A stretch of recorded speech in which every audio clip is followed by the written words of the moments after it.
एसआईप अस्थिर बाजार के कारण 61 लाख खाते बंद, गिरावट के दौरान एसआईपी। विशेषज्ञों की सलाह क्या है?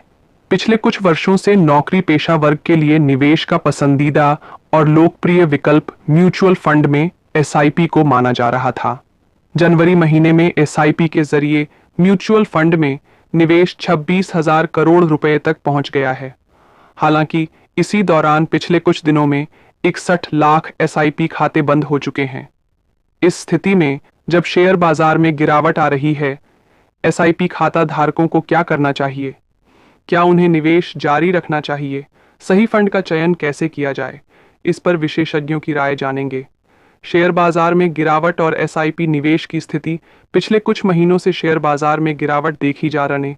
पिछले 1 साल से एसआईपी के जरिए यूनिट्स खरीदी थीं, उनके निवेश का मूल्य घट गया है। इसके चलते एनएवी नेट एसेट वैल्यू भी गिरा है।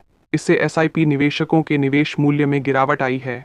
अगर पिछले 6 महीनों की गिरावट का विश्लेषण करें तो स्मॉल कैप, मिड कैप और नॉरो थीमेटिक जैसी अधिक जोखिम वाले फंडों में ज्यादा गिरावट देखी गई है। वहीं लार्ज कैप फंड में तुलनात्मक रूप से कम गिरावट आई है। गिरावट के दौरान एसआईपी निवेश बनाए रखना चाहिए। अगर शेयर बाजार में गिरावट हो रही है तो एसआईपी निवेशकों को चिंता करने की जरूरत नहीं है। जब बाजार नीचे आता है तब कम कीमत पर अधिक यूनिट खरीदने का अवसर मिलता है। इससे निवेश की औसत लागत कम हो जाती है।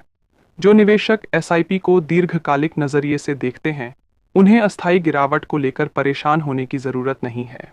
अगर आपने एसआईपी निवेश दीर्घकालिक दृष्टि से किया है और 10 से 12% CAGR compound annual growth rate के आधार पर निवेश कर रहे हैं, तो घबराने की कोई जरूरत नहीं है। बाजार में फिर से तेजी आ सकती है।